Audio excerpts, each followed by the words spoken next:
अज़ीज़ तलबा अस्सलाम वालेकुम। चैप्टर 12 में हम फंक्शंस इन एमएक्स एक्सेल के बारे में पढ़ रहे हैं। प्रीवियस लेक्चर में हमने फंक्शंस के मुताल्लिक पढ़ा था कि फंक्शंस क्या होते हैं और उसके साथ फार्मूलाज क्या होते हैं। इस लेक्चर में हम ये देखेंगे कि किस तरह हम मुख्तलिफ़ किस्म के फंक्शंस को अप्लाई करते हैं कैलकुलेशंस के लिए, जैसे कि सम का फंक्शन, प्रोडक्ट, एवरेज, पार, स्क्वायर रूट, मैक्स, मिन एंड नंबर्स ऑफ फंक्शंस। अब हम इस लेक्चर में हम इनको देखेंगे, इनकी एप्लीकेशन कैसे होती है। इसके लिए हम अगर प्रीवियस स्लाइड को देखें जो हम देख चुके हैं इससे पहले, तो हमारे पास नंबर ऑफ फंक्शन जो है वो दिए गए हैं, जिनमें हमारे पास सबसे पहले सम का फंक्शन है। Sum function is used to add all numbers in range of cells and return the result. The syntax of sum function is as follow. जब भी आप कोई फंक्शन लिखते हैं तो उसका सिंटैक्स आपको फॉलो करना पड़ता है कि उसको लिखना कैसे है, जहाँ पे उसने हमें तीन तरीके दिए हैं कि आप कैसे सम के फंक्शंस को अप्लाई कर सकते हैं।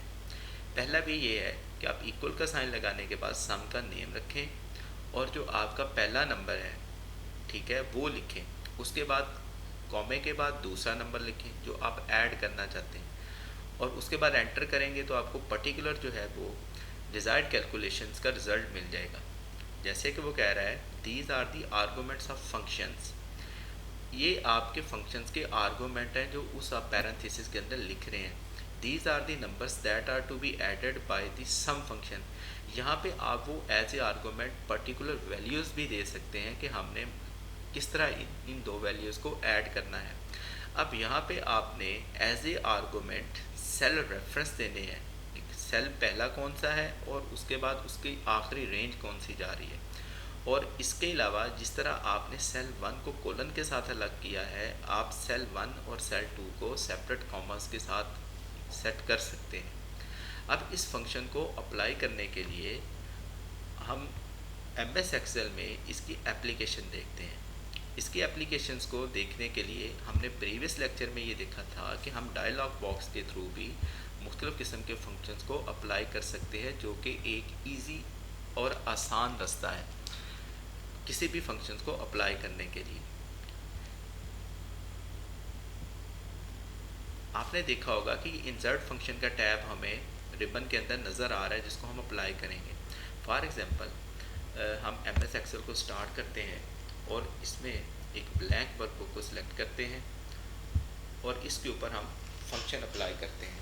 हमारे पास जो डिज़ायर्ड डाटा है एग्जांपल में हम उसको ही रख लेते हैं। फॉर एग्जांपल, हमारे पास कुछ वैल्यूज़ हैं जिनको हम सम के फंक्शंस के थ्रू ऐड करेंगे या उसको सम करेंगे। फॉर एग्जांपल, हमारे पास जो वैल्यूज़ चल रही हैं, ए कॉलम के अंदर मुख्तलिफ रोज़ में कुछ डाटा पड़ा हुआ है जिसको हमने ऐड करना है, सम करना है। लाइक दिस 1 2, ये हमारे पास कोई 5 वैल्यू है। अब हमने इनको क्या करना है, इनका सम करना है। इनको सम के फंक्शन के थ्रू हम कैसे कर सकते हैं? पहला तरीका तो ये है कि आप इक्वल का साइन इस्तेमाल करें और उसके बाद सम के फंक्शन का नेम लिखें और पैरेंथेसिस में आप अपनी रेंज सेट करें कोलन के साथ, A1 to A5, और उसको एंटर करें। तो ये हमारे पास पर्टिकुलर जो है वो सम जो है वो हमारे पास सामने नज़र आ गया है।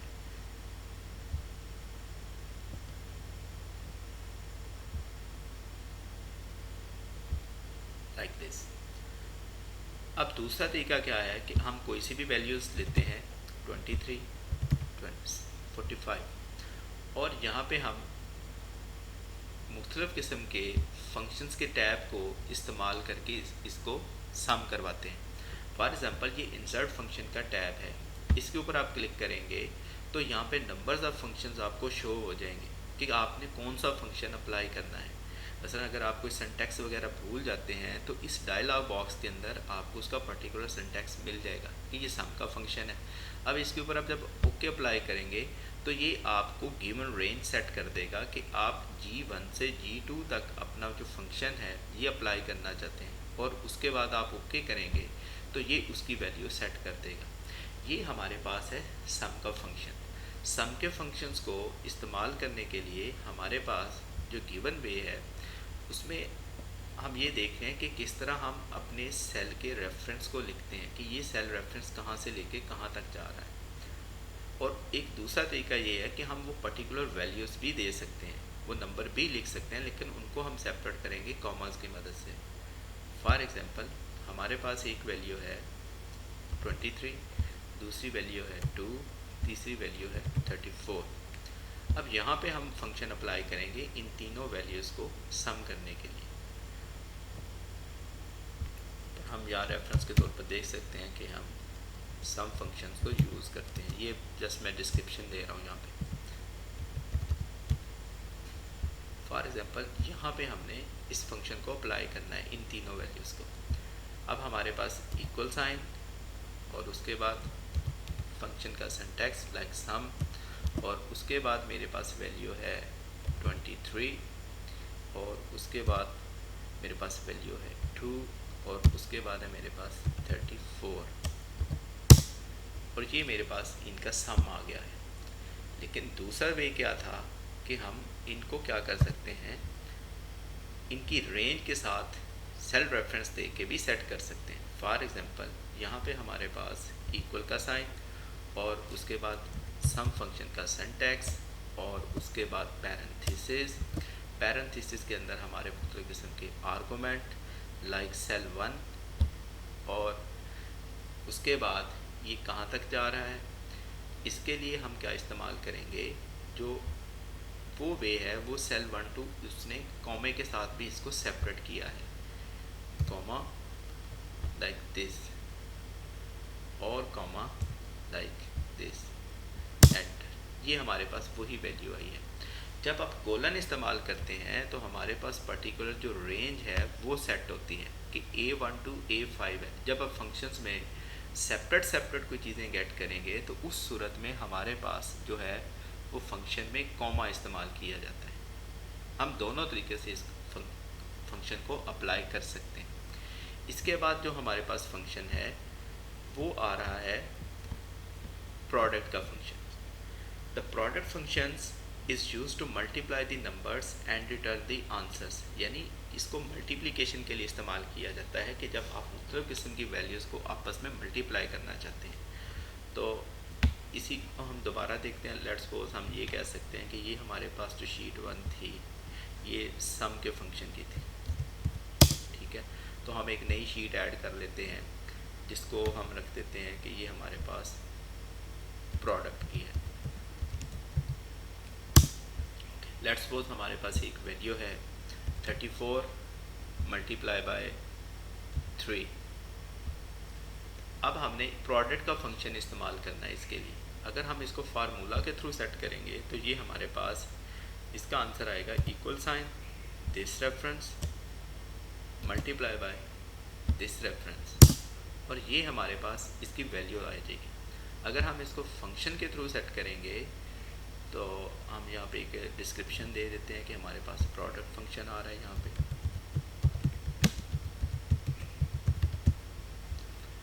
प्रोडक्ट फंक्शन, इसमें हम कोई वैल्यू रख लेते हैं 34 एंड मल्टीप्लाई बाय 2। अब इसमें हमने वही वे इस्तेमाल करना है, इक्वल साइन और प्रोडक्ट का फंक्शन उसका सिंटैक्स। ये हमारे पास प्रोडक्ट आ चुका है। ये एरर आएगा अगर आप इसको बगैर आर्गूमेंट पास कर देंगे, यानी हमारे पास पूरा सिंटैक्स लिखना ज़रूरी है। इक्वल साइन और उसके बाद हमारे पास उस फंक्शन का पर्टिकुलर नेम जो आप लिख रहे हैं। प्रोडक्ट के लिए जो हम पर्टिकुलर फंक्शन इस्तेमाल करते हैं उसका जो सिंटैक्स इस्तेमाल करते हैं वो पूरा प्रोडक्ट ही लिखते हैं, like this product then parenthesis, और पैरेंथेसिस में आपका पहला रेफरेंस और उसके साथ आप दूसरी वैल्यूज़ कौन सी है जिसको आप उसके साथ प्रोडक्ट करवा रहे हैं, मल्टीप्लाई करवा रहे हैं, तो उसके लिए आप कॉमा इस्तेमाल करें और साथ दूसरा रेफरेंस दें और एंटर करें। तो ये हमारे पास प्रोडक्ट का फंक्शन जो है वो काम कर रहा है। इसको आप इंसर्ट फंक्शन के थ्रू भी प्रोडक्ट के फंक्शन को इस्तेमाल कर सकते हैं। अब हमारे पास इसके बाद जो फंक्शन आ रहा है जिसको हमने अप्लाई करना है वो है एवरेज फंक्शन कि मुख्तलिफ़ किस्म की वैल्यूज़ की एवरेज कैसे गेट करते हैं। उसके लिए हम एक नई शीट ले लेते हैं।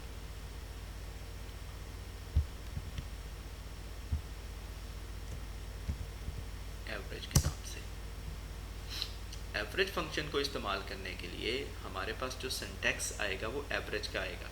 फॉर एग्जांपल हमारे पास कुछ वैल्यूज़ हैं जो हम सेट कर रहे हैं। एक वैल्यू हमारे पास 1 है, एक वैल्यू हमारे पास 2 है, 3 है, 4 है, और हम यहाँ पे एवरेज गेट करते हैं। एवरेज का फार्मूला ये होता है कि आपके पास जितनी भी नंबर्स ऑफ एंट्रीज हैं पहले उनको सम करें कि वो कितनी है, और उसके बाद उसको उस नंबर ऑफ एंट्रीज के ऊपर डिवाइड कर दें। कितनी एंट्रीज हैं यहाँ पे हमारे पास 1 2 3 4 एंट्रीज हैं जो हमने ऐड की हैं। ये हमारे पास नंबर ऑफ़ एंट्रीज आ जाएंगी 4, और इन नंबर्स ऑफ़ एंट्रीज का जो सम है वो हम यहाँ पे गेट कर लेंगे। अगर हम इसको फार्मूला के थ्रू करेंगे तो ये थोड़ा सा लेंथी प्रोसीजर हो जाएगा। अगर हम इसको डायरेक्ट एवरेज के फंक्शन के साथ सेट करेंगे तो ये आसान हो जाएगा। फंक्शंस हमारे लिए एक इजी वे क्रिएट करते हैं जिससे हम अपनी कैलकुलेशंस को आसानी से और जल्दी से कैलकुलेट कर सकते हैं। फॉर एग्जांपल यहाँ भी हम एक डिस्क्रिप्शन दे देते हैं कि हम ये किस रेफरेंस के साथ काम कर रहे हैं।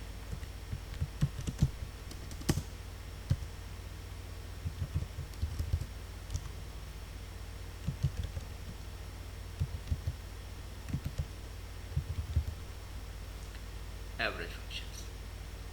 अब हम देखते हैं कि इसकी एवरेज कैसे गेट करेंगे। एवरेज अगर हम देखें तो ये तकरीबन 2.5 बनती है कि हर एक के हिस्से में एवरेज वैल्यू क्या आती है। फार्मूले में अगर हम इसको देखेंगे तो हमारे पास इक्वल का साइन, और उसके बाद आपने इन सारी वैल्यूज़ को क्या करना है, सम करना है। पहले operator, then this reference, then operator, then this reference, ये ऑपरेटर, और ये रेफरेंस, और ये ऑपरेटर, और नंबर्स ऑफ एंट्रीज कितनी है आपके पास 1 2 3 4 डिवाइडेड बाय 4।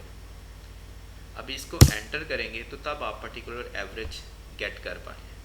ये काम आपने फार्मूले के थ्रू किया। अब देखें फार्मूला में हमने ये बेसिकली मैथमेटिकल सिंटैक्स इस्तेमाल किया है जिसमें हम मुख्तलिफ ऑपरेटर की प्रेसिडेंसी सेट करने के लिए पैरेंथेसिस का इस्तेमाल कर रहे हैं, और उसके बाद हमने डिवीजन इस्तेमाल की है। ये इसका पर्टिकुलर फार्मूला है एवरेज गेट करने के लिए।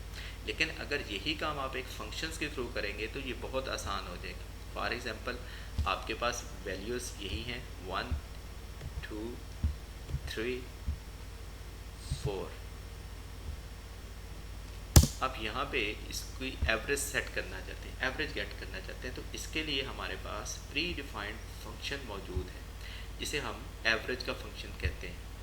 एवरेज के फंक्शन को इस्तेमाल करने के लिए भी हमारे पास वैसा ही क्राइटेरिया सेट है जो हम पहले देख चुके हैं। The average function is use to calculate the average value. The syntax or average value is like this.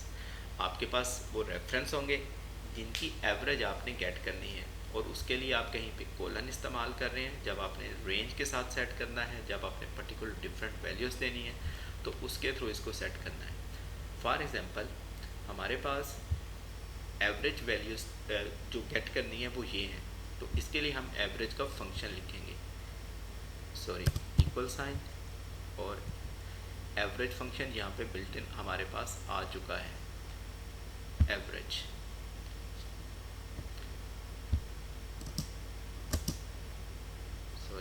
Parenthesis हमने नहीं दिए, हम ज़रा जल्दी कर गए। Average like this range, comma, colon, this range, enter. तो एवरेज के फंक्शन ने ये काम खुद ही कर दिया है, यानी इस फंक्शन के बैक एंड के ऊपर बिल्ट इन जो फार्मूला है वो डिफ़ाइन किया गया है, तो एवरेज के फंक्शन ने इसको अप्लाई कर दिया है। इस वजह से अगर आप कोई एवरेज वगैरह सेट करेंगे तो वो आसानी से मिल जाएगी, अदरवाइज़ हमें फार्मूला अप्लाई करना पड़ेगा। अब इससे नेक्स्ट जितने भी फंक्शंस हम पढ़ेंगे उन फंक्शंस के अगर हम फार्मूलाज बनाएंगे तो उसके लिए हमें पहले उसकी हल्की सी प्रोग्रामिंग सीखनी पड़ेगी, उसको देखना पड़ेगा। फॉर एग्जांपल हमारे पास जो नेक्स्ट फंक्शन आ रहा है